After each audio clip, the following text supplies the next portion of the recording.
nilikuwa na towel na kuna watoto vijana. That man gave me a slap. Towel ikaanguka. Alinichapa. Sorry. In front of the kids. Na ni vijana. The mom is there. Hasemi kitu. And you're naked? Yeah, I'm naked. Like, it was shameful.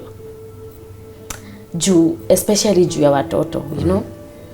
Because I remember venye niliamka, watoto aliuliza mama, huyo shosho yao, kwa nini anko amechapa aunti akiwa uchi? Sorry.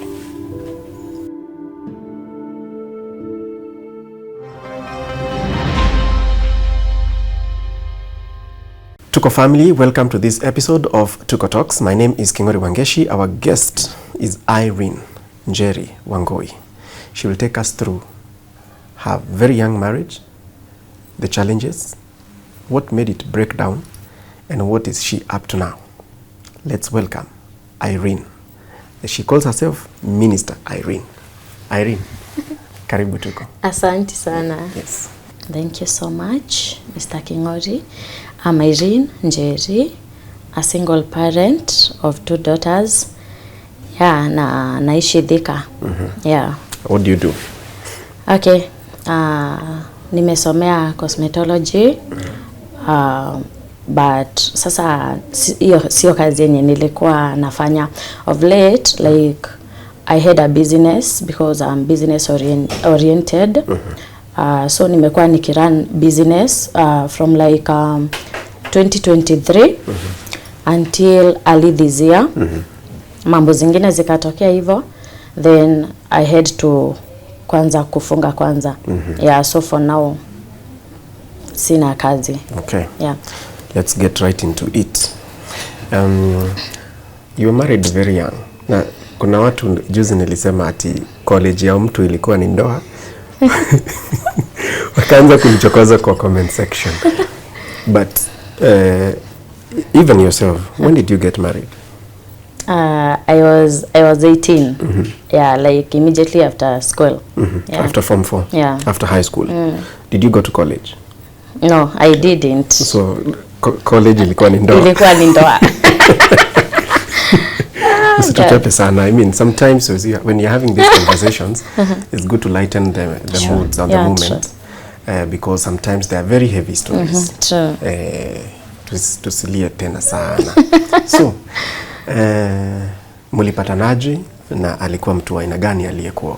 Okay, so after school sikukaa home sana. I decided nitoke niende nitafute kazi. Na sasa mtu akimaliza shule unakuanga na zile mioto za unaenda kutafuta kazi kama wenzako. So nilitoka home nikaenda Nairobi. Nikaishi kwa kazini yangu kidogo. Bila kazi, sikupata kazi. Nikiwa tuko kwa kazini yangu, there is a friend that I came across. Nikiwa tuko, a lady. Huyo msichana alikuwa anatoka Nakuru. So that lady told me that tunaweza toka Nairobi twende Nakuru, there may be job opportunities there kuliko Nairobi. Considering sasa my cousin was married, so nilikuwa nakaa kama like siko fit there. Sikuwa na feel nikiwa comfortable. So tukaenda Nakuru. Kwenda Nakuru, atukukaa sana, like tukatafuta kazi. The lady hosted me kwao kutafuta kazi hivi. Kwa harakati za kutafuta kazi nilipata mume. Mulipatana namna gani? Yani tupe hiyo the first moments like how did it start? Okay, now tumeenda na this lady, tumefika. When tulifika Nakuru, this lady had a friend, a lady. So pia akakuwa rafiki yangu. Now the lady, the friend to my friend. So akakuwa rafiki yangu. Sasa kumbe that man alikuwa brother to that lady. So venye tukakuwa mabeshte na huyo msichana, one day akatuambia twende niwaonyeshe mahali wanaishi. I live with my brother. Twende tutembee. So sisi tukaenda tukatembea. And the brother was there. So I think mi brother maybe akanipenda. But hakuniambia that same day. Now nimemuona but hakuna kitu tumeongea, but amenipenda. So when I went back, huyo msichana, I remember ilikuwa kama a Friday. Now the sister akanitext Saturday. Kaniambia brother yangu anasema tukuinvite lunch on Sunday. So I said why not? So on Sunday nikajitayarisha mimi huyo nikajipeleka lunch. Nikaenda tukakula lunch. Kumbe nao the man alikuwa amepanga nikifika, the sister na another lady alikuwa anaishi huko house help waende wajipe shughuli. So that's what happened.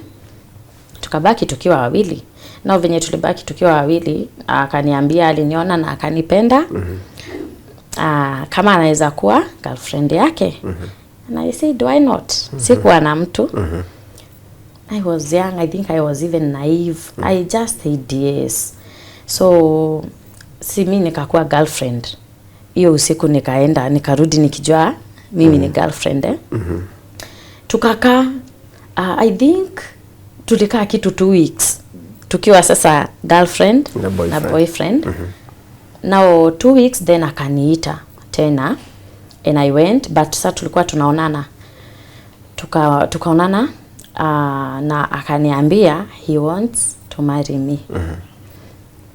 So mimi nilikuwa nimelelewa church. So nilikuwa nimeishi kusema aje nikiwa mdogo. Now because ya hivi venye nimelelewa church sana, nikigrow up nataka the first man mwenye nitapatana na yeye akuwe ndiye like my husband na ndiye my first love. Sasa mimi venye aliniambia he wants to marry me, nikamwambia it's okay, but first unafaa utatuma watu wenu kwetu like tuende venye inafaa. So akupinga na akaniambia I'll do that but I want you to move in. Nataka tuishi na wewe. Na hiyo kwanza nilifurahia. Juu this lady mwenye alikuwa amenihost alianza kuletewa shida juu kulikuwa kwao, si kwake, you know, na hatuko kazi. So mimi nika move in. But venye nili move in nikamwambia before we do anything you must uende ureport kwetu. So tulikaa I think for another 2 weeks without doing nothing. Then akatumana kwetu. Wakaenda wakasema and then life ya marriage ikaanza hapo. Okay, how old was he? By then alikuwa around 33. And you were? And you were? 18. 18. Okay. Yeah. So that's about is it almost 15 years? Yeah, almost 13, 14, yeah. The difference was 15 years. Okay. You have now begun your marriage. You are now a married woman. How was that journey? Now, actually, venye tulianza ndoa, tukaanza tu vizuri, but after like, tuseme tu 1 month, something happened, something weird. Nikaanza kuwa na spiritual battles. All of a sudden, nikasikia nimeanza kunyongwa. Remember, yes, nimelelewa church, I knew God, I loved God, but I wasn't prayerful. Like prayer life yangu ilikuwa chini by then. Because hata sikuwa mature enough, you know. I was still young. So, nikaanza kusikia na nyongwa. Now, like, nikaanza kushindwa what is happening, you know. Na pia huyu anashindwa what is happening to me. Hapo ndo nilijua kumbe now the man alikuwa married, but I didn't know. Really? Walikuwa married but walikuwa washaachana na the lady akaolewa. The lady akaolewa, but now this lady was the one attacking me. Because I remember hiyo time nilikuwa na nyongwa, I could hear sauti nikiambiwa that sitakaa huko. Yeah. You know, now venye nilimuuliza ndo akaniambia the story about the ex-wife. They had a child, but now the lady was married. That I made sure of. So si ati niliingia mahali kulikuwa na bibi. No. That continued like an end. It could happen every Wednesday of the week. Every Wednesday lazima ningenyongwa. Kama umelala ama just anytime? Just anytime. Hata nikiwa nimeketi tu nilikuwa nasikia tu kitu tu imenishika, you know. Naanza kunyongwa na nakosa hata like kujisikia like, you know. Then I remember sasa mahali nilikuwa naamka hivi, nilikuwa napata the man ametafuta maybe pastors wamekuja wakaomba and things like that. And that thing ilifanya tuhame because now the man nilipata kama amejenga Nakuru. Sasa ili have kutupush tuhame kutoka Nakuru. Now hiyo nyumba amejenga alikuwa anaishi na the wife, tukaenda tukarent. Tukaanza kuishi Gilgil, nyumba ya kurent. Ana hiyo ikapungua, hiyo kunyongwa en nini. Now hii time yote na nyongwa nilikuwa already like nisha fall in love. Because I remember one time my mom asked me kama nataka kuendelea kwa hiyo ndoa. Yeah. Kama na experience those kind of stuffs. And I said nishapenda huyu mtu, so tutafight. Juu nilikuwa naona ako there for me. Venye sasa tulihama already I was pregnant after like 3 months. Yeah. And ukapata mtoto. Yeah. Okay, venye sasa nilibeba ball. Nikabeba ball, siku notice anything fishy, but nikielekea hivi kupata mtoto nilianza kunote tabia kutoka kwa jamaa. Like angepigiwa simu like ajifanye hakuna network. Na initially network iko. Like anapigiwa hello. Atatoka tu kwa bedroom akisemanga hello hivyo. Then I don't even know why. See, last year I think sikuitilia maanani. I don't know why. But now juu kwanza I was heavily pregnant. Siku anataka hata maybe drama. Then sikutaka ati nitoke niko na ball in my whatever, siko job, you know. So tuka continue until nikapata mtoto.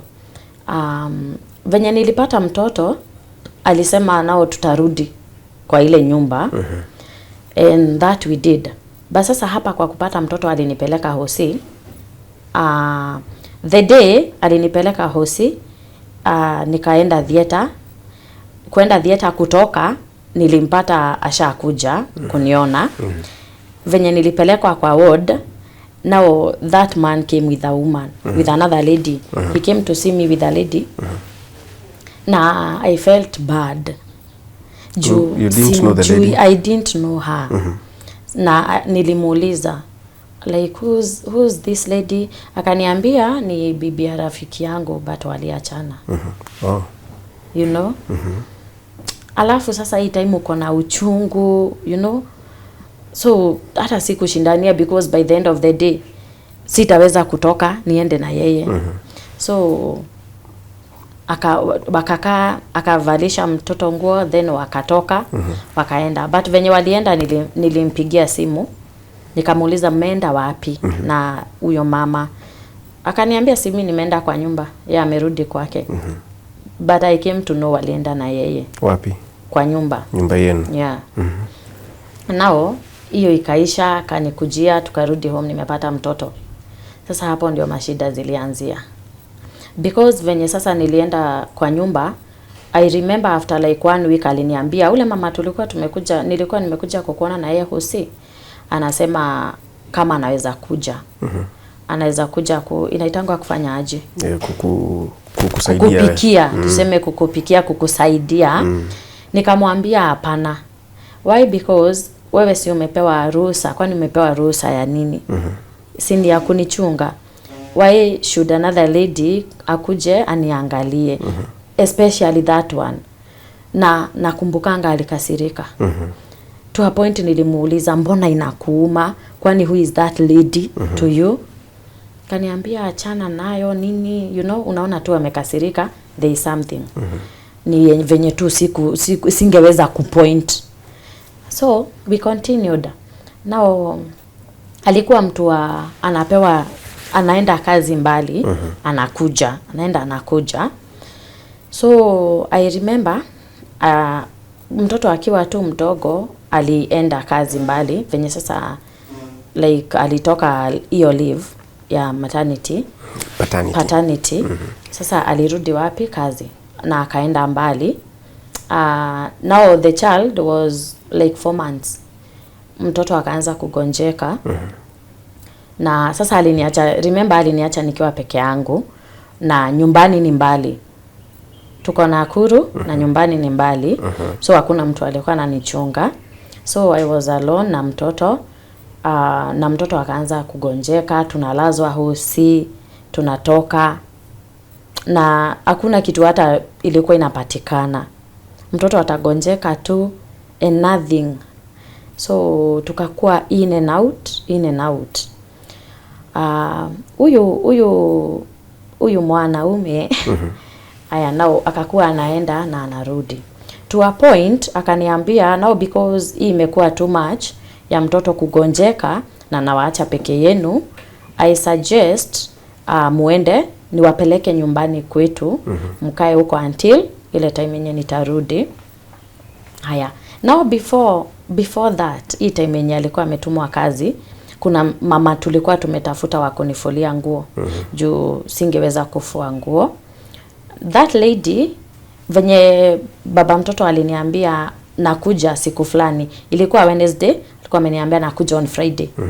That lady si anakujanga kufua on Wednesday. So she came. Venye alimaliza kufua, akakaa kwa nyumba, like alikuwa amekuwa kama rafiki yangu juu sikuwa na marafiki around.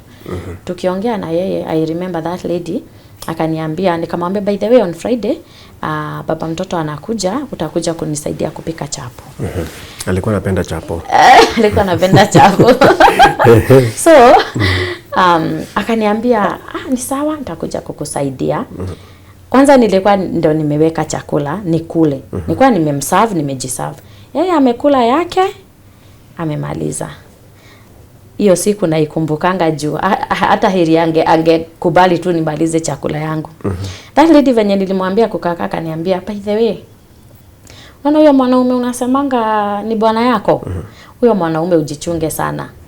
Si mtu mwenye unadhaningi, hayuko venye unadhaningi yako. And I was like, why? Haya, nikamuuliza, what do you mean? Akaniambia, unajua hiyo siku yenye bwana yako alikuwa anaenda kazi. That early morning alinipigia simu 5 in the morning. Akaniambia anataka nikuje kwa nyumba. Anataka nikuje tufanye mambo. Yule mama anakufulia. Yeah, ule mama ananifulia nguo. Nikamuuliza how. Akaniambia alikuwa ameniambia nikuje. Nikamuuliza what about you? Akaniambia you are asleep 5 in the morning. So akaniambia atakuja twende like guest room. So twende tufanye mambo, and then I refused. Now the lady ndo aliniambia, mimi nikakata. Nikamwambia Njeri ni rafiki yangu, I won't do that. But now mimi nikakata, nikamwambia that's a lie. Haiwezi kuwa ni ukweli. Akaniambia I even have the record audio. Akaniambia listen to this, na nikasikiza. Now shida yenye niliona huyo mama alifanya, alimuentertain. Because hawakuachia hapo, they continued. Unataka nikitokea kazi nikuletee nini? They continued. The lady wakaambiana atamletea innerwears na amvalishe. Yeah. Zote unasikiza kwa audio. Yeah. Na amvalishe, akamwambia akifua nguo huwa anamchungulia kwa dirisha ya bedroom. Ya kwanza alikuwa amemuuliza kama alizaliwa na mwanamke kama wengine juu ya thighs zenye ako nazo. I felt bad. I cried. Do you know, huyo mama nilimwambia fanya hivi, ebu toka. Because mimi kwa akili yangu iliniambia tumekuwa na wewe all that long na haujai niambia. But venye nimekuambia anakuja Friday ndio unaniambia. Ndio niende and then you come. Hesabu ulifanya. Yeah, nikamwambia you know what? Enda na hata hiyo Friday don't come. I felt bad. By the way hapo ndo now nilianza kusikia kumeanza sasa kuwa na gap. Sasa ile trust nilikuwa nayo imeanza kukaa kama imeanza kupungua. And nikamuuliza mwanaume akasema ilikuwa hivyo because nilimwambia niko na audio, niko na recorder. Akaniambia alifanya hivyo but pole nini hivi. Nikamwambia naenda utanipata. You know? Akaniambia hapana, nigoje nikuje Friday then tutaongea. Hata ukitaka kuita wazazi it's okay, I'm okay. Mimi imagine nilikaa. Nikamgojea. But hata akikuja hiyo Friday, unaona sasa ile kumgoja nilikuwa nimemgoja. Ile chapo ulikuwa umepika? Sikupika. I didn't. Actually, unaona ile kumgoja ya like umekawia mtu wako. You're looking forward. Yeah. Ilikatikia hapo. I didn't feel anything anymore. He just came na sikuwa na shughuli na ni ukweli like tulikesi. I called my parents like na wazazi wake, mama yake, she's a single parent. So tukaongea na akasema atarekebisha, hakufanya anything. Akaendelea kuishi. Now hapo ndio akaniambia tunafaa we move. And that we did. Tukamove. Tukaenda home kwao. Na by home kwao hakunipeleka home kwao nyumbani. Alinirentia center. Ya huko nyumbani kwao. So akaniambia hapa mama atakuwa karibu, atakuwa anakuja kuwaona. Now venye tulifika home something happened. Akaniambia nimeitwa kazi haraka na nafaa niende this evening. Nikamwambia it's okay. Akaenda. Then the following day akanipigia. Akaniambia gari yenye ilikuwa ituchukue itupeleke kazi haikukuja. So tumeambiwa turudi kwanza. Nikamwambia si ni sawa, si urudi. He came back. Kukuja acha niseme tu like juu nilikuwa nimeishi kumwambia. Unaona hata mambo zenye utawahi nifanyia kwa giza siku moja nitazijua na siwe utaniambia. Do you know alikuja nikasikia ananuka spray. Mimi kawaida yake si perfume. Ya perfume. Kawaida yake hakuwa anatumia perfume. So hiyo ilifanya nikuwe na like question marks. Na nikamuuliza mbona unanukia poa hivyo? Umejipaka perfume? Akaniambia jana mahali tulilala bedmate wangu huyo mwanaume alikuwa nayo, so asubuhi nikamwambia nisaidie. But nilikuwa like haikuwa ina sit well, like nilikuwa nasumbuka, you know, hata siwezi jua ni nini ilikuwa inanisumbua. Juu venye kwanza alikuja hakuwa na shughuli na mimi. He was just there. Kwa simu he's just there. Venye sasa niliinsist masaa ya usiku akaniambia maybe ni venye nimenyolewa. Si unaona nimekuja kama nimenyolewa, ni hiyo marashi yenye huwa tunapakwa. Nikamwambia it's okay. It's all right. Kukakaa I used to kumbuka I'm still young. Mimi bado niko na ile utoto. Naive. Yeah, I was very naive. Nikamwambia I used to kucheza game na simu yake. Nikamwambia basi si unipe juu naona utaki story yangu na story mingi. Nipe simu yako nicheze game. Na like for real nilikuwa tunataka kucheza game. Akanipea nikaanza. Imagine something told me, si niko kwa game nacheza. Something told me nitoke kwa game niende kwa picha. I never used to do that. Juu nilikuwa naishingi like ananipatia simu. nikasikia like nikakaa kama nini, nikasikia tena instincts, nikasema acha niangalie. Nikaenda kuangalia picha zenye zilikuwa za kwanza hapo. Kwanza hata niliona kama sijaona vizuri, nikatoka mbio. Then nikasema hebu sasa nirudi pole pole. Let me tell you, hiyo usiku alikuwa amelala kwa dem. Now I don't know kama ni dem alipiga picha bila yeye kujua, because now the photos were there. What kind of pictures? Wakiwa kwa bed wameshikana, you know, bed siko tu hapo. Namuona na dem wameshikana, ako na vest peke yake. So nikamwonyesha, nikamwambia hii ndio kazi yenye uliniambia ulikuwa. Nikamwambia kumbe ile perfume ilikuwa ya huku, you know. Akashtuka. So ndo nikaona maybe dem alipiga picha without his knowledge. I don't know, maybe he knew ama hakujua, I don't know. And now this man venye nilimwambia aliniambia, I think akakuwa confused. Akaniambia huyu si ni cousin yangu. Nikamuuliza ati cousin. Mnapigana picha na cousin yako kwa kitanda? Are you for real? Nikamwambia ni cousin yako. Kama ni cousin, I'll call your mom, nimuonyeshe picha. Aniambie kama anajua this cousin. Kaambia hapana, basi nitakwambia ukweli. Huyu ni msichana tulikuwa tunasoma na yeye. Jana nikienda kazi tukapatana kwa gari, kaniambia niende kwake. And that's what happened. Let me tell you, mimi nice ni kuvumilia tu. Imagine I continued, like tulikuwa tunaongea na wazazi. Now this time round I didn't involve my parents. Now the mama yake kaniambia mtu vumilia mengi, hii sio kitu. Kai, oh God, nikasema ni sawa, considering mtoto wangu alikuwa anagonjekanga. And now naangalia naona huyu mtoto nalala na yeye, nalazwa na yeye Kenyatta, tunatoka, I don't have money.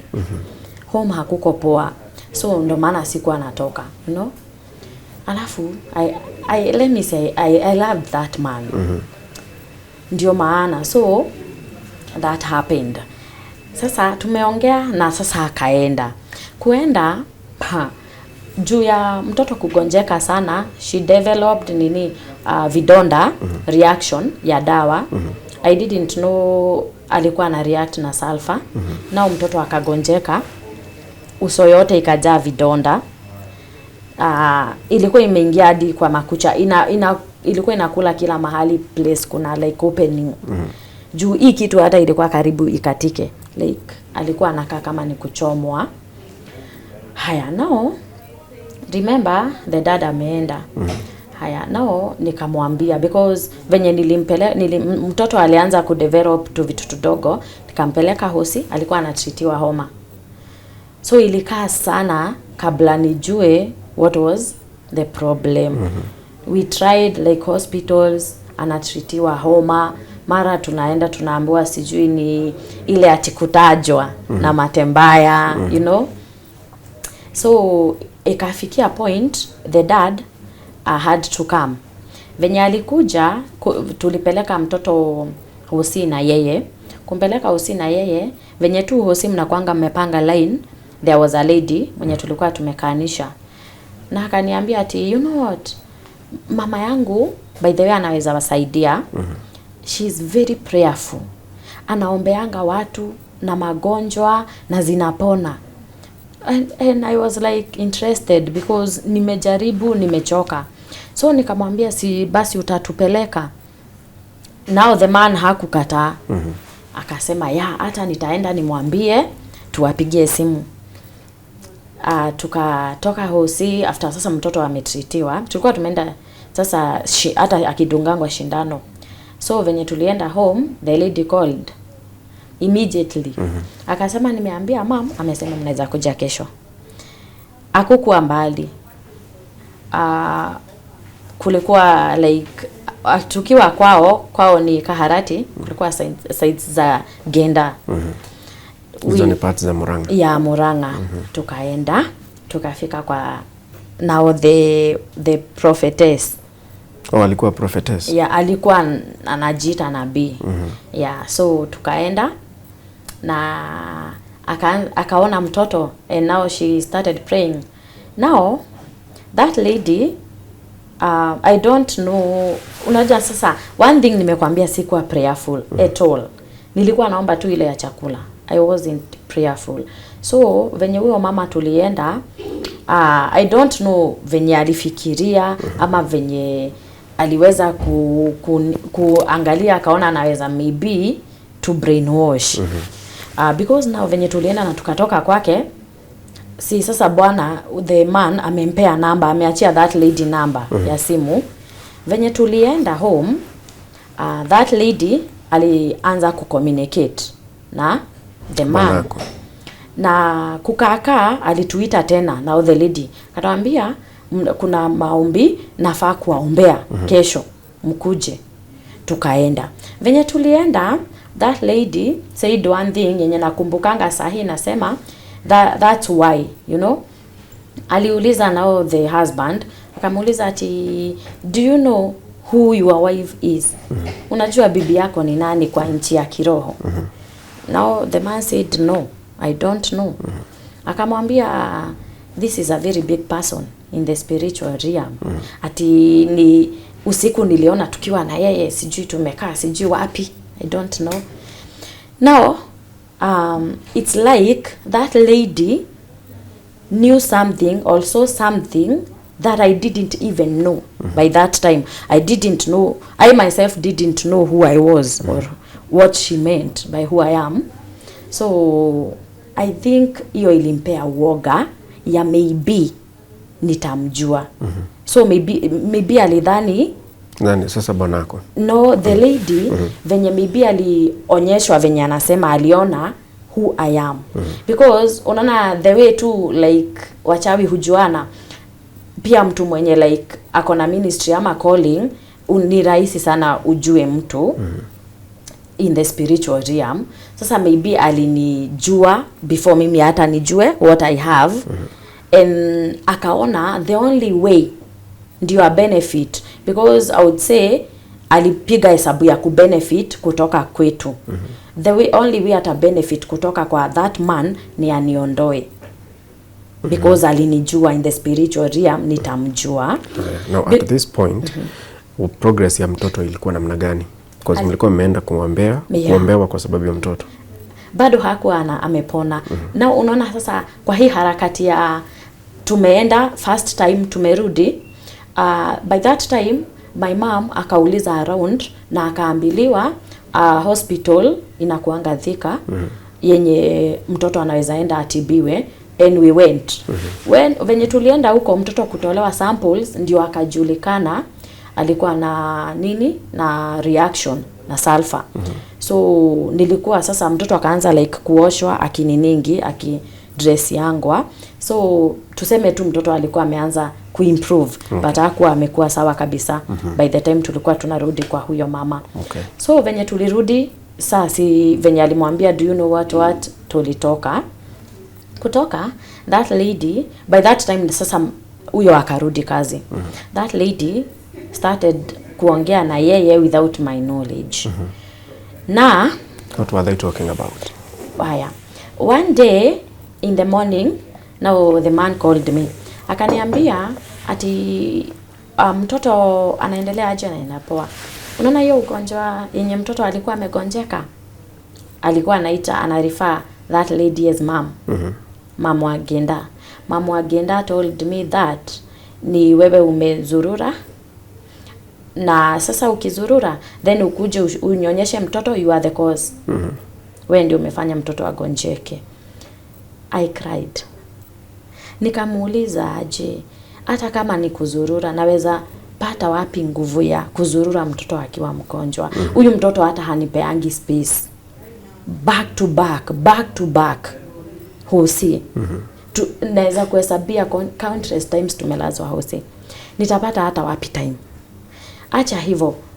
Tulikuwa na wewe hosi na tukaambiwa the cause. Sasa unasema nakwambia huyo mwanaume alibrainwashiwa. He believed in that lady.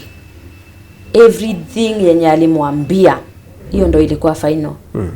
She told me that. Nikamwambia it's okay, haina shida, it's alright. So haya, hiyo ndo ilikuwa instance ya kwanza.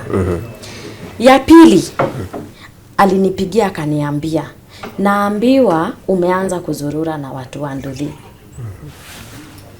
Na mom. You know, like alikuwa tu anakaa akinifilisha tu vibaya. Because I wasn't doing that. Nilikuwa namuuliza of all the other people, and why would I do that? You are my husband, nimetosheka na wewe, ujanipata, why would I do that? Yeye akiambiwa that is final, anasema ni hivyo na ni hivyo. Now, little did I know ati alikuwa ameambiwa already, huyo mama alionyeshwa mimi si bibi yake. Bibi yake ni nani? Alikuwa ameonyeshwa. I'm not the wife. Let me tell you. So that's why hata huyu mwanaume alikuwa ana behave how he was behaving. So mimi nikaendelea tu na mtoto, ananipigia tu akiwa mbali, ananiambia huo mtoto anagonjekanga juu hujui kupea mtoto chakula. Unafaa urudi kwenu ufunzwe kulea, you know, hujui kupea mtoto chakula, hagrow. Nikamwambia unajua kitu yenye inafanya mtoto asigrow ni juu ya tabia zako. Because you are wewe utakangi hata kujua like welfare yetu, wewe unatembea tu. That is why.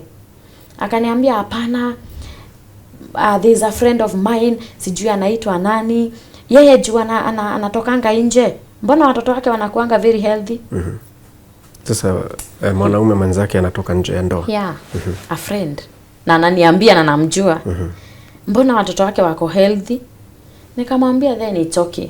Sina nguvu ya nini ya kubishana. Now tukakaa. Alikaa for 7 months that time. Na by that time actually tulikuwa tushatoka, alikuwa shaambiwa na huyo mama hata asirudi kunipea kazi pesa. Alikuwa amekata pesa. Hanitumii pesa like ya kutusustain enough money. So ilibidi tutoke huko kwa kurent tuende kwa home tuishi na mama yake. Now alikaa kitu around 7 months. Na kwa hizi 7 months kuna a lady alinipigia simu from now Nakuru. Remember tulikuwa tunaishi Nakuru. A neighbor. Akaniambia, "Hi, ati kwani uko huku Nakuru?" Nikamwambia hapana, mimi niko home. I asked why. Kaniambia si niliona bwana yako, tulipitana na yeye jana. Nikamwambia uongo. Si yako kazi mbali. Kaniambia acha nikwambie, alikuwa amevaa hivi na hivi. Nikajua yeah, it's true, ni yeye. Nikamuuliza, akacheka. Nikamwambia yani unapewa ruhusa, badala ukuje utuone na unajua mtoto venye anakuanga, unaopt kwenda kukaa huko. Little did I know that alikuwa ashapata bibi. Okay. Yeah. Mwingine ashatu abandon. Yeah. Mwingine sasa si aliambiwa mimi in the spiritual realm si bibi yake. Bibi yake ako mwenye Mungu amesign. So I came to know that later. Juu sasa after 7 months alikuja sasa ushago. Let me tell you, that was the hardest time I experienced. Si amerudi. Alirudi kama mtu sijawahi ona, mtu sijawahi jua. Kwa nini? Because now alikuja, actually the first time alifika hata hakunisalimia. Hakunisalimia, alisalimia everyone else. Akaniacha. And I was like, although sasa si nilikuwa nimeanza kuona like kuna distance between me and him, kama hajakuja. Nakwambia hakunisalimia, akasalimia wengine na akaanza like madharau. Sasa alianza madharau. I didn't know why, because sikuwa nimekosea. Na hiyo madharau, hiyo like si amekuja jioni akaniambia amekaa 7 months. So what do you expect? Like I was longing for him, you know? Juu sijui mtu mwingine. Let me tell you. Hiyo usiku aliniambia, you know what? We are not sharing a bed. Nalala the other room, unalala hii room, mimi naenda kwa hiyo room nyingine. Nikamuuliza why?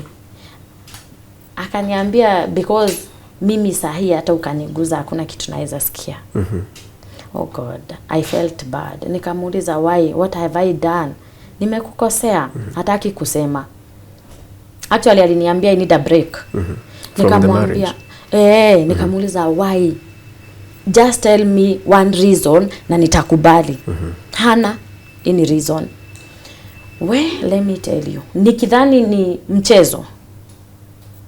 Usiku ilifika, alilala next room. Na nikalala hii room nyingine. Hiyo usiku nililala nikilia. I cried because kwanza akiwa kwa hiyo room nilikuwa nasikia akiongea na simu. Hi babe. Yeah. Watoto wako aje? Already washapata watoto? Si wake. Yeah. Okay. Watoto wako aje? Hata huyu wako poa. Unataka kumsalimia?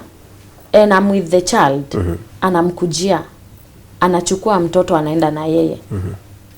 Ati sasa mtoto anaongea na nani? Ati that lady anataka kumsalimia.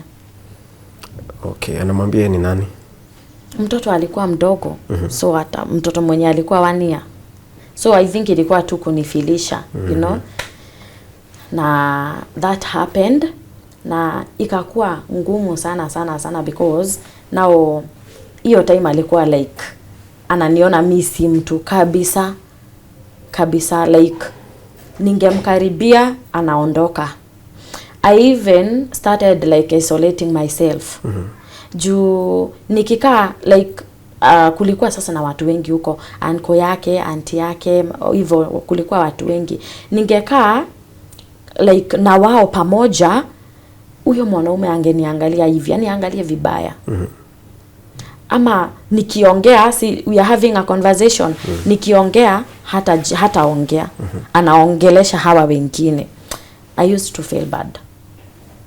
Alafu sasa I talked to the auntie mwenye alikuwa huko. Nikamwambia naweza taka uongeleshe fulani nijue mahali shida iko. I remember that morning akimuita. Akamwambia unakosea Njeri, just tell her shida iko wapi ndo ajue. I remember alikuwa na chai, the man. Alichukua hiyo chai akaanza kumwaga. Akamuuliza, unaona venye hiyo chai inamwagika? Unaweza iokota uirudishe kwa kikombe? Hivyo ndivyo saa hii ninasikia. Towards Njeri. Yeah. Nakwambia mimi nilikuwa tunaishi kulia. Tell me why I wasn't even telling my mom. Juu naye nilikuwa najua by that time like as I told you home kulikuwa tuna mambo mengi. I didn't want to bother her. Mimi nilikuwa tunalia. I was alone. Kwanza in that marriage. Now I was feeling like I'm alone. You know? Na uko kwao. Na niko kwao. Now the man this day alikuja akaniambia from today utakuwa unaishi huku kama bibi yangu. Utakuwa unaishi kama mama ya mtoto. Nikamwambia it's okay. No problem. Haya, mimi tukaanza kuishi. There is this day. Sasa unaona hata ashughuliki na mimi. Atufanyi anything, analala the other room. There is this day akakuja usiku. Hata si usiku sana, alikuja around 1. Si 1, saa 7 ya jioni. Okay. Yeah. So hiyo 7 akakuja, chakula ilikuwa ya mtoto ilikuwa kwa jiko. Ndio natayarisha. Aya, chakula ikiivanga, nikasema acha nioge before chakula iive. So nikakuwa niko na towel. So that man akakuja, akaniuliza mtoto hajakula saa hii. Remember hata hatuishingi pamoja, so hata hajui mtoto anakulanga saa ngapi. Mtoto hajakula saa hii. Nikamwambia ndio chakula inaiva, ndio hii, nataka niende nioge mbio nikuje ndio nimkulishe. Akaniambia saa hii ni saa 1. Watoto wote walika huyu mtoto wamelala. The mother was there na watoto vijana wa sister yake. Akauliza mama yake because mimi nasemanga now the mother gave him the permission kunichapa because aliuliza mama yake ati mom, si saa hii watoto wa rika ya huyu mtoto wamelala wote? The mom said yes. Nilikuwa na towel na kuna watoto vijana. That man gave me a slap. Tawe likaanguka. Alinichapa. Sorry. In front of the kids. Na ni vijana. The mom is there. Hasemi kitu. And you're naked. Yeah, I'm naked. Na amenigonga nikaanguka. Akanichapa na akaniacha hapo chini. Like it was shameful. Especially juu ya watoto, you know. Because I remember venye niliamka, watoto waliuliza mama huyo shosho yao, kwa nini anko amechapa auntie akiwa uchi? Sorry. And the mom didn't say anything. Thanks. Maki hakuongea. So I stood. Nikaenda kwa kitanda. Nikakaa hapo. Akaacha kama ameniambia nimekupea dakika 2. Wa mtoto wako amekula na amelala. So hata sikuoga immediately. Afu I remember mahali alikuwa ananichapia kulikuwa na mlango. So unaona ushago venye kuna mlango ya kuingia bedroom. Kulikuwa na mlango na ilikuwa na sasa msumarini ilikuwa so akinichapa like alikuwa analikuwa ruza kwa msumari. Hey. Sorry Irene.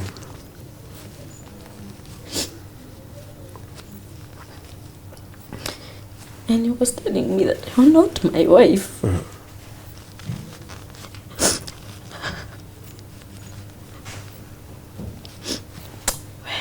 God. Sasa that happened na hiyo siku ikapita. Na nikapea mtoto chakula, but now the uncle, I remember the uncle venye huyo auntie yake aliona amenichapa alipigia the husband yake. Na sasa husband yake ni uncle ya huyu jamaa. The uncle called him na akamkelelesha akamuuliza, nasikia ulisema Njeri si bibi yako. Umemchapa kama nani? Akakushtaki, unasema ni maid. Unaweza chapa maid yako? Alikuwa anakuita maid. Alikuwa amesema nimekaa huko kama maid, nimlelee mtoto. Unaweza chapa maid yako? So akanyamaza. And I think alikuwa anafanya hiyo yote because ako like kwa nini ya askari. So he knew hata nikienda ni ripoti hakuna kitu yenye inaweza mfanyikia. So mimi nikamaliza. And the following day I decided nitaenda kumshtaki. Because nilisikia nimefika mwisho. Na nilienda. Kuenda the funniest thing kuenda uko kwa sasa nilienda kumshtaki polisi.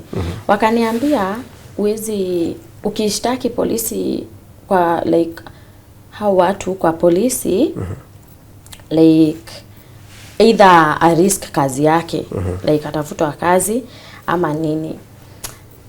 Me I don't know why, I just told them waachane na yeye. Kama ataruse kazi waachane tu nayo basi. I rather niende ni park and I just go home. So mimi nikatoka nikaenda na venye sasa like nilianza kukaa kama na park, akakuja akaniambia siendi na mtoto mahali. Now the mother was saying jina yake haiendangi mahali. So wacha mtoto huko. Yeah. Nikamwambia juu mimi tumeachana na kijana wako, niruhusu tu niende na mtoto because she needs me. Huyu mtoto ni mtoto anagonjekanga, you know. Mimi sikuwa najua huyo bwana bado anaongeanga na that lady that now nabii. Na wewe ukuwahi ongelesha huyu nabii? Hapana, mimi sikuwa naongea na yeye. Ukuwahi rudi huko? Sikuwa rudi after sasa yote mkivyako sikivyangu sikuwa peke yangu. So now the mother akasema mtoto hafanyangi nini? Haizi enda. But me I insisted, but now the man akaniambia lazima niache mtoto. Atanipatia 50,000 in exchange. Anunue mtoto wake? Yeah. In exchange ya mtoto niende niweke kazi nijisaidie. I called my mom nikamwambia, akaniambia usijaribu kuacha mtoto. what come me, kuja na mtoto, usiache huo mtoto. So that's what I did, sikuacha mtoto. Mimi nikatoka. Ulijuaje walikuwa wanaongea your husband na prophetess? Now the man mwenyewe aliambiwa mimi si bibi yake. Hiyo time yote ilikuwa like ni venye najaribu kushorten, but tulikaa huko na yeye sana. Tulikaa na yeye, hata alikuwa anaambia au kina aunties wake, aliambiwa mimi si bibi yake. Na nawaambia nani alimwambia? That lady. Yeah. That bingu inasema mimi si bibi yake. Na kuna bibi mwenye Mungu amemtayarishia. So mimi nikatoka na nikaenda. Venye nikaenda na mtoto. Mtoto alianza kunisumbua. Remember mama yake alisema jina yake yezi enda mahali. That time ndo niliamini, na ukumbuke mimi sikuwa naombanga. Mtoto alininyima amani because hata the dad told me, huyo mtoto ukimrudisha sitakuwa nimekwambia. So imagine nilienda, mtoto nikaona kabisa huyo mtoto atakufa. What was happening? Mtoto alikuwa like analia non-stop. Day and night. Ni mtoto mwenye alikuwa ananyonya, but hiyo time akakataa kunyonya kabisa. Fever nini, you know, najaribu kuwapigia na waambia like waachilie tu mtoto. Wanakataa, wanasema nirudishe mtoto. You know, I did that. Ilibidi ifikie mahali niseme tu hata nipeleke mtoto, but nikipeleka mtoto nilikuwa nimeweka kwa mind nitapeleka mtoto, but sitatoka huko. Hata kama ataoa nitakaa na mtoto wangu huko. As now basi I made. I had to compromise juu tu ya mtoto. So nikarudi huko. Nilifukuzwa. Yeah. Nilinyang'anywa mtoto na nikafukuzwa. Na ilikuwa ni by the time unaamua kuenda, mlikuwa mmeishi for how long as a married couple? 3 years. 3 years. So unatoka after 3 years. Ulifukuzwa kwa njia gani? Hiyo sasa hiyo time. So hiyo time si kupata huyu, alikuwa ashaenda sasa Nakuru kwa bibi yake nao. Na huyo bibi nikuulize, ndiye bingu imeongea ikasema ni yeye? I think so. Juu alimuoa immediately. Unaona hii time nilipigiwa simu nikaambiwa tumeona bwana yako. Alikuwa na that lady. Alioa tu tukiwa na yeye. That's why anakuja ananiambia hata nikimguza haizi sikia anything. Juu ametoka huko ashaoa. Yeah. Okay. So nilifukuzwa, hakuwa mama yake akampigia akamwambia nimekuja na mtoto. Akamwambia nifukuze. Hataki kunipata. Anakuja na hataki kunipata huko. But nisiende na mtoto. Mimi nilienda. Na nilienda nikilia because sikuwa nataka kuacha huyo mtoto at all. Nikaacha mtoto, but sasa venye nilitoka hivi kuenda tu home, hapo ndio nilianzanga kuombea. Nikaanza kuomba Mungu nikimwambia nataka mtoto wangu. Within 1 week the mom called me. Akaniambia nikujie mtoto. Wameshindwa na yeye. Within 1 week. Hapa ujue wamenilazimisha, hapa wamenifukuza, wamenilazimisha mtoto kuacha kunyonya. Na hata hakuwa amefikia time. Wakasema watamwandikia a house girl. So the mom called me within 1 week, nikarudi tena kuendea mtoto. Acha nikwambie, venye nilifika kwa gate yao, mtoto alikuwa amewekwa mahali mbali, mahali namuona. I cried. Kwani walikuwa wamemweka kwa hali gani?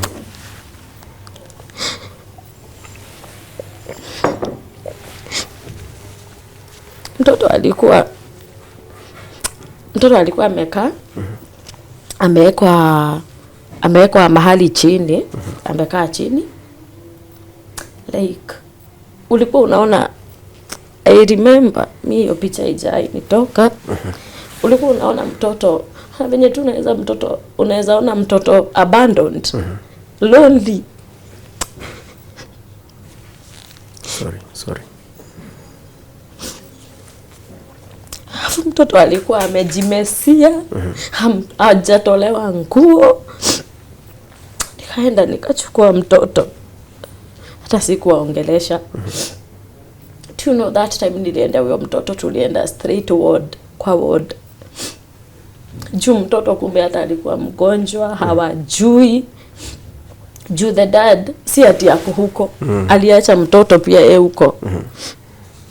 Nilienda na mtoto, tukalazwa, akakuwa sawa, then tukatoka. Ndo sasa nikaenda na mtoto, nika decide iishe sasa hivyo.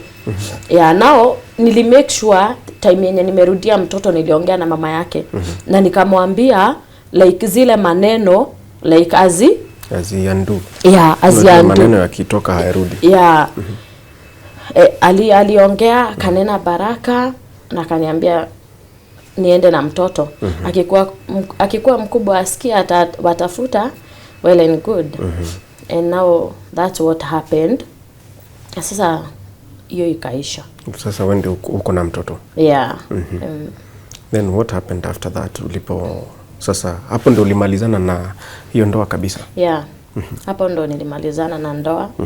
After saa kusikia oa, ame move on. Of course, as much as sikuwa nimemkosea, na like sikuwa na ile closure ama kujua ni nini nimefanya. So tuseme tu nilitoka nikiwa very heartbroken, you know. So nikasema acha tu nitahil kwa mbele. Although it was hard. It was very hard. How was that healing journey for you? Very, very, very hard. Because one thing nilikuwa nimekata like ku accept. Sikuwa like naamini hiyo imehappen, you know. Alafu sikuwa naamini angeni I don't know why sikuwa naamini kama anaweza nifanyia hivyo. In a duration of muda kidogo sana. Because I remember sasa hii time tunaachana, niliacha kama nimemwambia siku moja atanikumbuka. And alikuwa na like insults, wewe sasa naweza kukumbuka na nini? Nikamwambia you don't worry, one day you will. So kukuja ku accept nini ilikuwa ngumu sana, considering hawakuniacha. Like venye nilitoka, the lady alioa. I think alikuwa anamwambia mambo za uongo, because I didn't even, sikuwa hata nimeona huyo lady, sikuwa na namba yake. Alikuwa sasa nikikaa huyu jamaa ananipigia, ati nini unauliza wife yangu? Namuuliza nini? Ati ameniambia umempigia simu kamtusi. Nikamuuliza why, what for? Ni mtusi kwa nini? I don't even know her. Nikamwambia tena, si nilikuacha, nilimwachia wewe. I don't have any reason to, you know. Sasa alikuwa tu back and forth. Yeah. Na sasa hiyo ndo ilikuwa like inafanya maybe hata ikue ngumu. Juu hata hiyo time nilikuwa venye sasa nilienda home, sikukaa nyumbani. Juu sasa lazima ningetoka nianze sasa kuhasolia mtoto. So nilienda nikakuwa house girl for some time, and at least niweze kulea mtoto. Sasa hiyo time like hakuwa anatuma upkeep anything, na alikuwa amesema hata tukiachana atafanya nini? Atakusaidia. Atakuwa anasaidia mtoto in one way or the other. So tukaendelea hivyo. Sasa tumenyamaziana kabisa. Until hii time nimefanya kazi house girl like tuseme for maybe 2 years. For 2 years then nikatoka house girl, nikaenda nao Thika kwa a friend of mine, tulikuwa tunasoma na yeye. Because now bado nikiwa huko kwa house girl, like life ilikuwa ngumu. Juu unaona nilitoka siku heal, nimeenda nini, so it was very, very hard. Sasa juu nilikuwa natafuta like a person to fill the gap. Na actually sasa after 2 years nikapatana na a guy. Yeah, tukakuwa like in a relationship for almost a year. Now unaona sasa like nilikuwa na, I don't even think it was out of love. Rebound. Yeah, you know, juu nilikuwa nasikia tu niko lonely, you know. I want something to fill this gap. And I found that guy, na tukakaa na yeye for like 1 year. Then sasa one day nikajipata niko na ball ya now the guy. Mind you nilikuwa nimemeza pills but nikasikia niko na ball. Sasa hapa venye nilijipata niko na ball ndio nilienda kwa this lady. Sasa hiyo time sikuambia hata my mom. Which lady? This lady mwenye sasa aliniita, tulikuwa tunasoma na yeye. Nikaongea na yeye, nikamuelezea venye kumeenda, nikamuuliza kama anaweza nisaidia in any way, maybe kutafuta kazi huko nini. Akaniambia atani host. Hivyo ndo niliacha sasa house girl nikaenda kwake. Okay. Kwenda kwake, sasa nimerealize niko na ball. I told the guy. Venye niliambia that guy alihepa. Literally. Yeah. Alihepa. Actually alihama. Place nilikuwa najua. Yeah. Kwani wanini? Kwani what was the issue? Nothing. Si sasa aliruka ball. Si alisema he isn't ready. Yeah. Na akahama. Akahama. Na sijui kama ni number had change because sasa nilikuwa nampigia all that time hanichukulii simu. Then nikachoka. Nikaacha kumpigia simu. Now I decided if there is one thing nilikuwa naogopa ni kutoa mimba. That's one thing I'm sure nilikuwa naogopa because I didn't. Venye nilienda kwa huyu msichana ujue niko na ule mtoto mkubwa and now I'm pregnant. The lady ameni host. Haikuwa rahisi because venye nilipata mimba kwenda hospitali nilipewa bed rest total because nilikuwa na complications because there are previous CS. So hakuna kazi yenye ningefanya because I was bleeding juu ya stress hivyo. Now nikakuwa ni kama nimekuwa burden and I'm not telling my mom that I'm pregnant, you know. Na jamaa amepotea. Now the lady ikakuwa ngumu. So na ni kwake. Na Mungu ambariki juu alinishikilia na alinisaidia. But there are times zenye ungepata amekuwa tu na mood zake. Unajua tu binadamu ni binadamu. So anakuja na mtu wake, she throws us out. Na tunalala nje. Sasa wewe are pregnant you and your daughter. Yeah. Tunalala nje na hiyo ika happen for some time until this lady got married. Kuna mahali ilifikia akapata mume and hatungeenda na yeye. Ameenda kwa ndoa yake. Yeah. Now remember siwezi fanya kazi. I'm pregnant, I have another child na niko kwa nyumba ya kurent. Because now venye alihama si alitoka na vitu zake, actually alitoka na everything yake. Now the house was empty. As empty as it is, singeendelea kuikaa juu hata sikukubalishwa kuilala hata siku moja. Juu siwezi afford, ilikuwa 3,500, sikuwa na kazi. So tukafukuzwa. Acha nikwambie. Hapo ndo nilijua watu hukuwa like watu hulala kwa streets aje. Because now sina pesa ati nitatafuta nyumba, but sasa nilienda na sasa faith.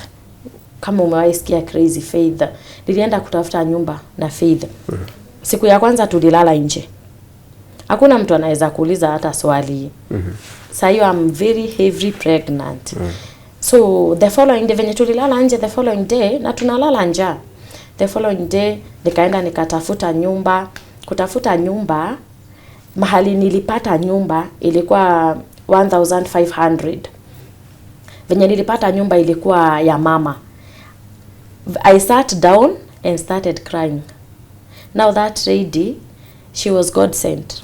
Because aliniuliza what was the problem. Nikamuelezea, nikamwambia I have nothing. Unaona venye niko hivyo. Akaniambia it's okay, ingia nyumba.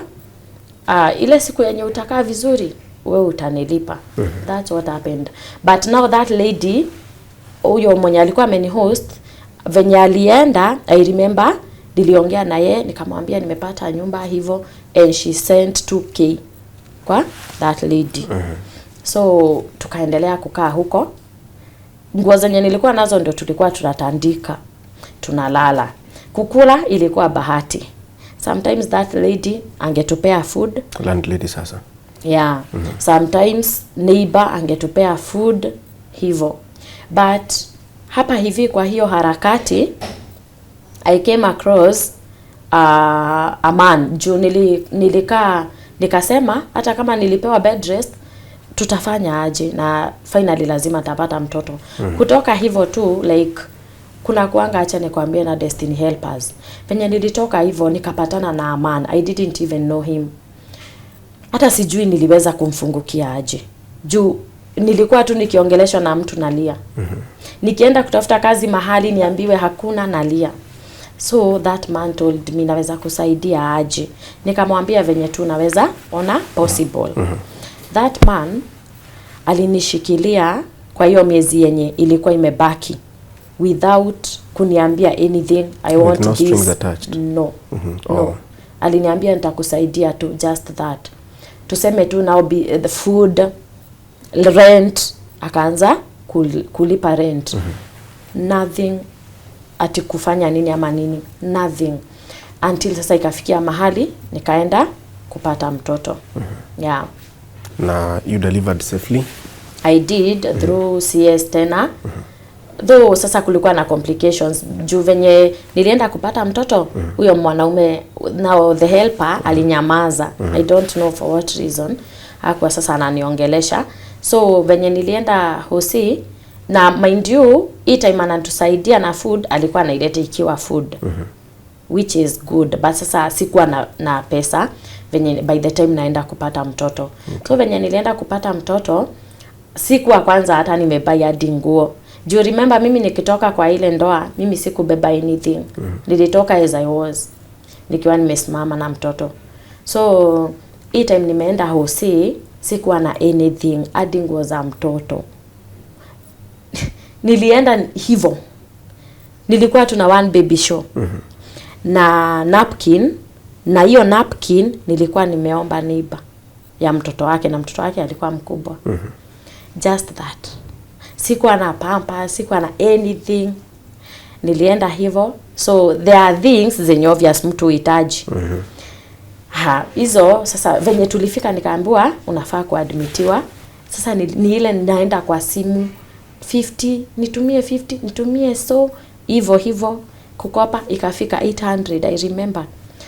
Huyo msichana akaenda akanibuy everything I needed. Akaniacha wapi?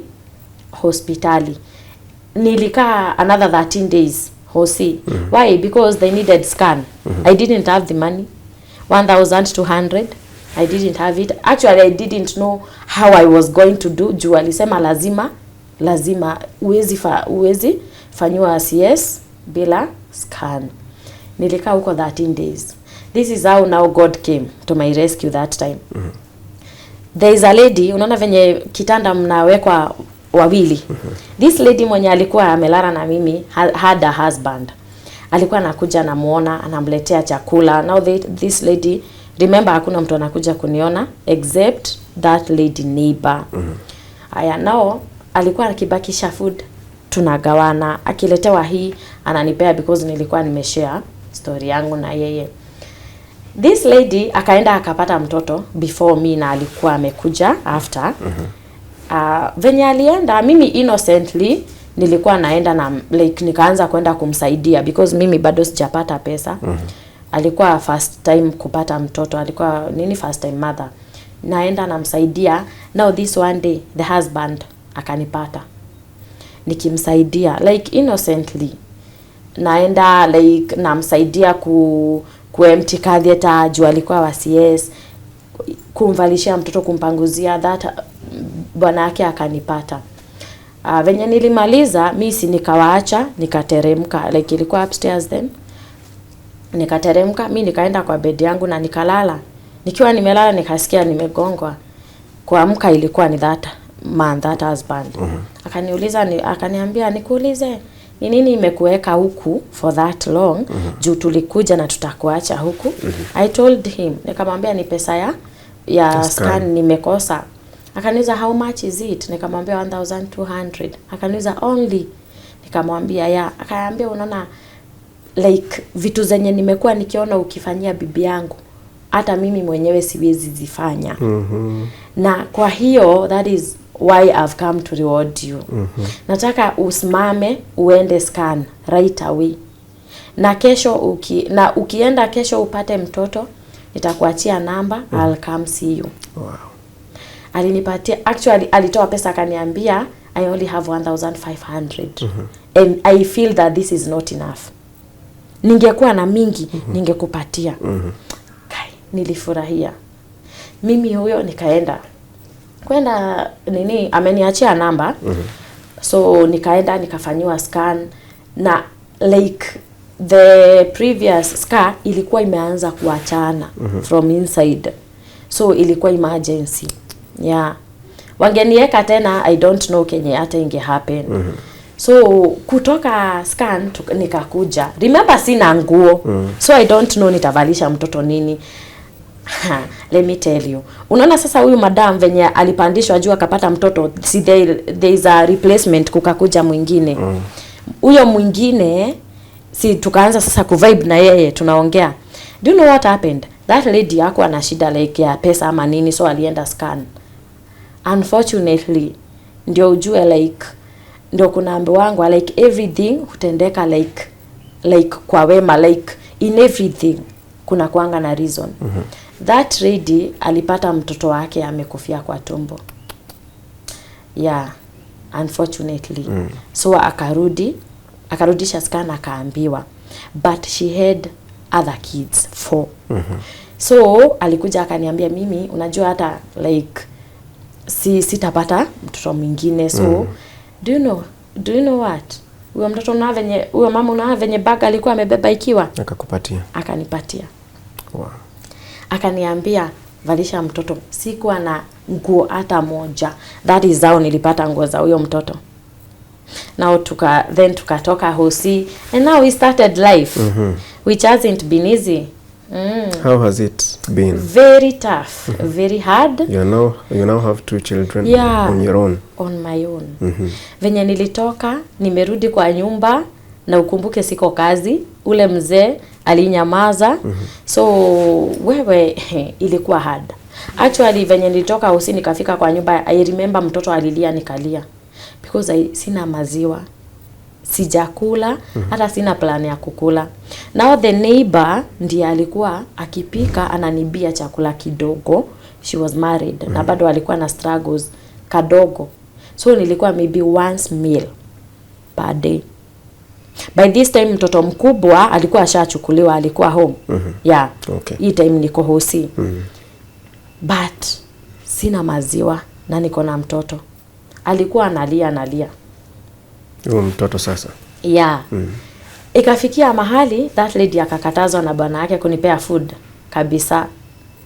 kabisa. So nayo hiyo time ikakuwa maybe landlord ananiletea kama maziwa, ananiletea something akipata. Hivyo ndivyo nilikuwa na survive.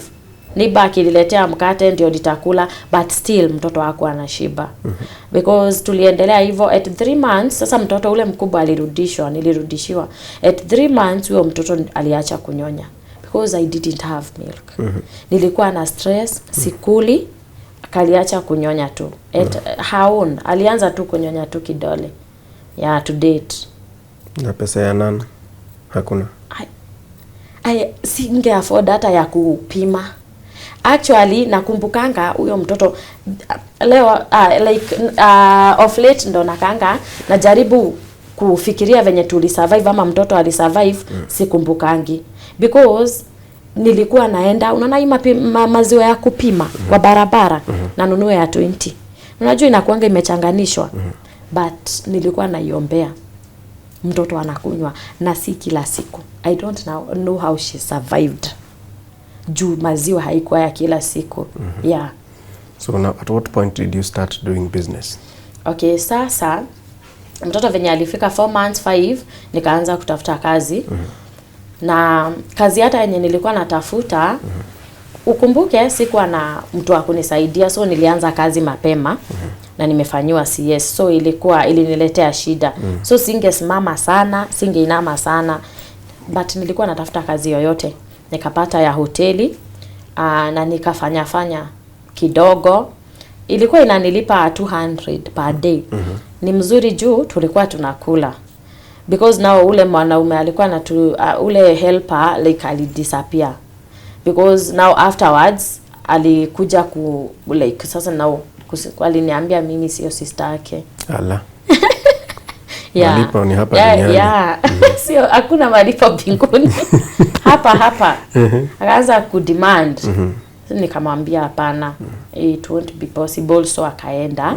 I think alikuwa that duration Mungu alikuwa amemleta hapo akiwa maybe bridge. So nikapata kazi. Sisi tukipata ya kukula ilikuwa ni sawa, we thank God. Tukakaa nikapata kazi ingine mzuri kidogo juu hiyo ya nini iliisha, hiyo ya hoteli. Nao hapa kwa hoteli nikapata sasa mwenye aliniajiri kwa hiyo kazi ingine. Ilikuwa mahali nauza hizi vitu za nini zinaitangwa aje, culverts hizo. So hiyo ikaweza at least but remember mtoto huyu mkubwa ameingia shule. 350 aingetosha. Because shule zenye zilikuwa karibu na mahali nilikuwa naishi hakukuwa na public school, ni private. Na ikiwa hata 2000 per term singeweza ku afford. Juu excuse me, hii 300 ndio food, ndio rent, ndio tunavaa, ndio everything. So ilifikia point juu baba yake alikuwa ameniambia ile time mtoto ataingia shule uniambie nitafanya nini, kusomesha, nitasomesha mtoto. So ile time niliona mtoto anafukuzwa, anakaa nyumbani for a long time. Mimi nilimtafuta nikampigia. By this time nampigia simu, before that mtoto aligonjeka akahitaji damu. Huyu mkubwa tukalazwa hosi akahitaji damu. I had to look for namba ya baba yake. So kupiga namba ilichukuliwa na bibi. I remember. Akaniuliza unataka nini? Baba yetu hayuko karibu. Nikamwambia ni yeye nilikuwa nataka nimwambie nini? Mtoto ni mgonjwa na anahitajika. Kuna damu inahitajika. Na kuambia venye alipatiwa simu, juu alipatiwa simu. Kumbe alikuwa karibu. Alikuwa karibu. Aliniambia, akaniuliza ni nini unanisumbua nikiwa na familia yangu? Nikamwambia mimi hata sina shida, ni mtoto, ni mgonjwa, tuko level 5 nini hivyo. Aliniambia, hebu nikuulize we mwanamke, hujaipata mtu anaweza kuoa? Si utafute tu mtu akuoe, na huyo mtu akikuoa ataweza kuchukua hiyo mzigo. For now mimi I'm happily married na nachukua responsibilities zote za boma yangu. Nikamwambia actually mimi hata si wewe nataka. Na ni venye nimeambiwa it's urgent. Akaniambia huyo mtoto hata akikufa siwahi nipigia simu. Yeah. Akaniambia na najua unakuanga damu sana, hata uelewangi Ukikuyu culture venye inasemanga. Unajua mtoto akakufa sahia hizi ziko kwangu. Nilijipata nimemwambia utakufa mbele yake. Mlifikishana hapo. Because like huyu mtu hata he doesn't care. He doesn't, hata hakuna kitu anakupea ndio hata aongee hivyo. Why? Analea watoto si wake. Why? Na wake halei. Wake anapigania life yake na anasema anaweza kufa. I felt bad. But nikaachana naye. Na haku come through. No. Akakata simu na akasema niache kusumbua familia yake. And I said okay. So hapa ilifikia story ya shule. Nikaanza kuona na struggle. Juu unaona tunalala hosi, tupesa chone. Actually mimi hata siku anaajiriwa kazi for long. Juu watoto kugonjeka. Huyu mkubwa anagonjeka, huyu mdogo juu aliacha kunyonya kama hajafika, hakuwa na calcium. Miguu alikuwa na board legs. Hakuwa anaweza kutembea. Nilimbeba like alitembea akiwa na 2 years 8 months. So siku hata na nini kazi for long. So unaona nilikuwa na struggle sana. Sasa story ya shule ilibidi sasa nime take action. Nikajua mtoto wangu amekaa nyumbani, watoto wengine wanasoma, na huyu mtu naweza enda kwa kazi na ni mshtaki. That's what I did. Nikaamka, and now there is a lady, bibia nao mtu anafanya kazi na yeye, akaniambia I'll direct you. So akaniambia kwanza kuna rights zimetokea huko kwa kazi za wenye wameachilia watoto. So I went na nilikaa, I think nilikaa for 3 weeks before hiyo kitu ingiane. Because nilikuwa naenda kwa gate, anasema nifukuzwe, anijui nifukuzwe kabisa. Kwanza alikuwa anasema nifukuzwe, mimi ni mwizi. Anijui, ajai niona, nifukuzwe. Na si mwizi anafaa kushikwa. But imagine God came through na nikapata like light na nikaingia. Actually hata niliingia kwa njia hata siwezi sema, juu hata sikuwa naulizwa swali na mtu. Nikaingia na nikaenda na nikaface mkubwa wao na nikamwambia. So ikakuwa ameambiwa afanye nini? Asomeshe mtoto. So ikakuwa juu si kitu ilienda ati mbele, ikakuwa ati ni kusomesha peke yake, atasomesha mtoto. And imagine I was just okay with that. Juu at least nilikuwa naweza kupea mtoi food, nampea shelter, na mnamvalisha. Na medication. But shule ilikuwa nini? So I was okay. Nikasema it's okay na nikaenda. So na akaanza kulipia mtoto shule. So nikaendelea hivyo kuajiriwa, but ikafikia mahali nikaweza kusave tu pesa, nikaanza kuendea ndoma home. Nilikuwa naendea ndoma na kuja mtoto nimembeba hapa na ndoma nimezibeba, like ilikuwa kuhok. Natembea nazururisha ndoma, zinabaiwa. Actually zilikuwa zinabaiwa. Nilikuwa tu na favor ya God.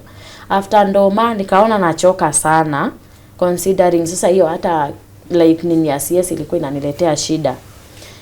So nikaachana na ndoma, nikaanza na kuhok viatu za ladies. Kwa nauza hiyo kazi, nikaona watu wanakopa na wanirudishia pesa. Na wakinirudishia, mtu anarudisha 50, so sasa uwezi zipata zote ulipe nyumba. Unapewa 50, so mnakula. Naona? So tena hiyo ikaanguka, nikaeka kibanda, nimekuwa tu back to back.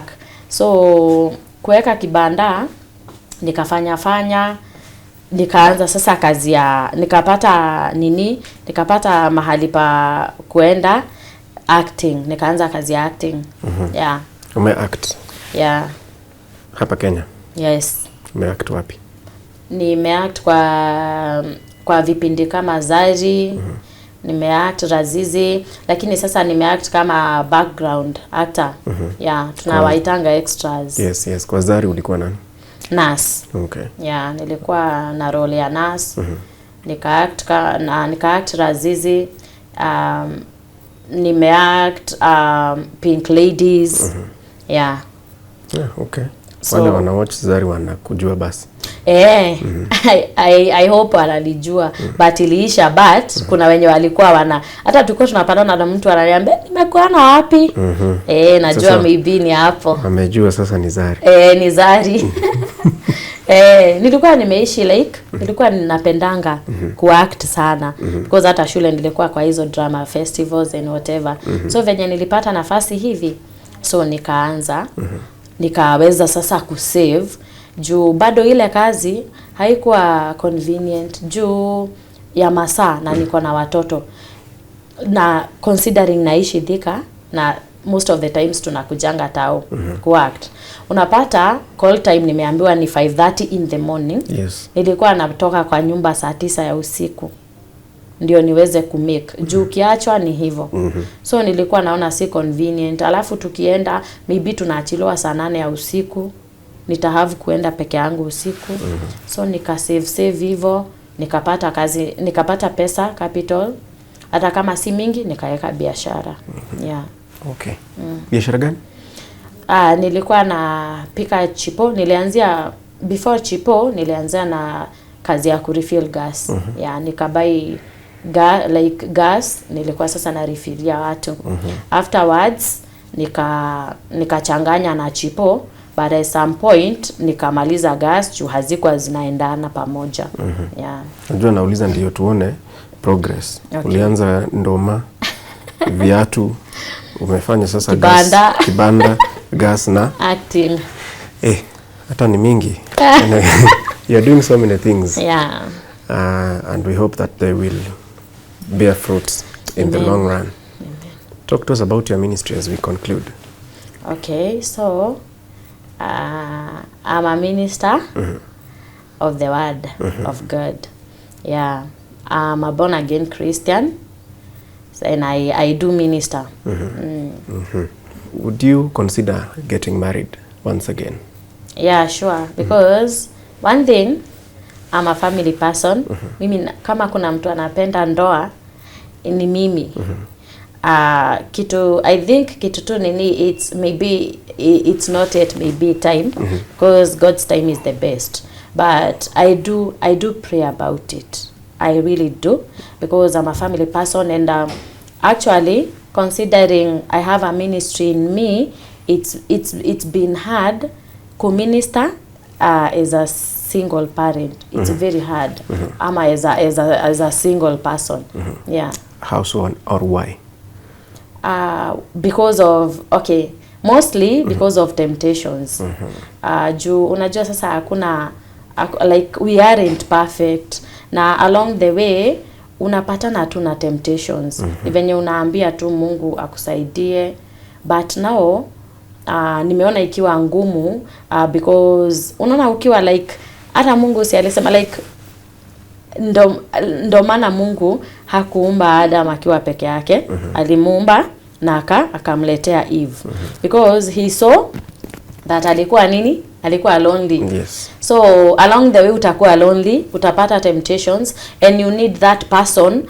Mostly in the ministry you need that person wa kukushikilia, because kwa ministry pia kuna challenges, kuna mambo zake. You need that person to stand with you, anaongea na wewe, anakuweka nguvu. Yeah, because two are better than one. Absolutely. Yeah. I will not ask what kind of a person that you are looking for, because you may get person A who comes with these characteristics. Yeah. But amezivalia tu ndio True. akupate.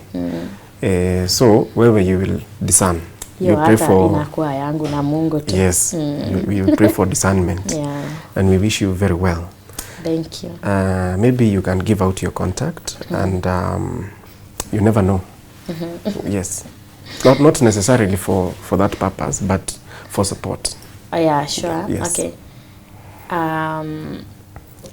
One thing naweza omba ni maybe nipate kazi. Juu sahi siko kazi. Juu February mtoto aligonjeka, the first born daughter, na tukalazwa hospitali, and now I spent the money, like a lot of money, na sasa ikafanya nifunge kazi na sikuwa natarajia. So now sahi nakaa kwa nyumba na inanibidi kama like nirudi, kama nataka kurudi kwa acting. Na naona sometimes ni ngumu na ministry, because you know kazi za acting unaitiwa scenes tofauti. Yeah, so unaweza omba kazi, mtu mwenye anaweza kuwa na kazi, si chaguangi kazi. But your main skill ni cosmetology. Okay. Yeah. But you're also a business person. Yeah, business oriented. Yeah. So that is it. Kazi ndo naweza omba sana. Na maybe who knows, Mungu ataenda akifungua njia zingine. So nitapeana contact yangu. Please do. 01 13 73 0879. Yeah. Thank you. Jina registered ni? Irene Wangoi. Irene Njeri Wangoi. Irene Njeri Wangoi. Yeah. Thank you. And at this point, let me tell you, as I tell others who we may have interviewed before. If somebody calls you, akwambie ni mimi nimempea namba yako, ati usupply sijui serious kwa shule nini, those are conmen. Siwezi peana nambari yako kama sijakupigia wewe. Okay. So mtu akikwambia ni mimi nimempea namba, tell that person to call me. Don't fall into that prayer ati unafaa utume 10,000 ndio tenda itoke ya kusupply serious kwa shule. That is a lie. Na nyinyi mnafanya hivyo? Chuma kimotoni. Sure. But thank you so much for sharing your story with us. Thank you for having me. Yes. Tuko family, that is the story of Irene Njeri right here on Tuko Talks. You've heard her journey from getting married when she was very young to the challenges of her marriage, a prophetess inside that marriage, and how it happened until today. She described herself as an able mother. What is what you told me? Yes. Nowadays you're calling yourself? Siku hizi hatujiiti single mothers. Able. We are able. You are able to bring up your children. Yeah, sure. I can't add, I can't deduct. My name is Irene Njeri. Until next time, thank you so much for watching. This has been Tuko Talks.